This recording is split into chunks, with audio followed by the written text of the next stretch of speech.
इरिस्ट्रा TV के मुअज़्ज़ज़ नाज़रीन में शकील अहमद आप तमाम देखने और सुनने वालों को मेरा सलाम। नाज़रीन, SSP मीरपुर राजा इरफान सलीम और टीम का बड़ा इक़दाम। डडियाल आज़ाद कश्मीर SSP मीरपुर राजा इरफान सलीम अवाम के इतमाद पर पूरा उतर गए। वकार अल्ताफ़ एडवोकेट के कातलों तक पहुँच गए।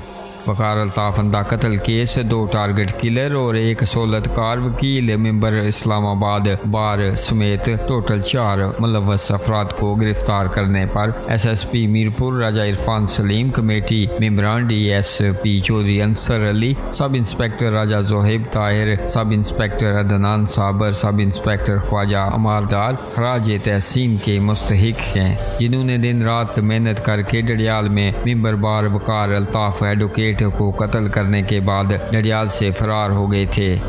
ब्लाइंड मर्डर केस होने की वजह से मुल्ज़मान को गिरफ्तार करना बाज़ाहिर इंतहाई मुश्किल और नामुमकिन नज़र आ रहा था। नाज़रीन, मगर SSP मीरपुर राजा इरफान सलीम ने हमेशा की तरह इस बार भी अपनी पेशा वाराना सलाहियतों का मुजाहरा करते हुए मुल्ज़मान को न सिर्फ अरेस्ट किया बल्कि चंद ही रोज़ में इन्हें गिरफ्तार भी कर लिया। इस सिलसिले में जल्द ही SSP मीरपुर राजा इरफान सलीम अपनी टीम के हमरा प्रेस कॉन्फ्रेंस करके अवाम को अकाइद से आगाह करेंगे। नाज़रीन, याद रहे कि चंद माह कबल रमज़ानुल मुबारक में मकतूल वकार अल्ताफ़ पर नामालूम अफराद की तरफ से कातलाना हमला किया गया था, जिसमें वो शदीद ज़ख्मी हो गए थे। पुलिस इस वक्त मुल्ज़मान को गिरफ्तार करने में नाकाम रही थी।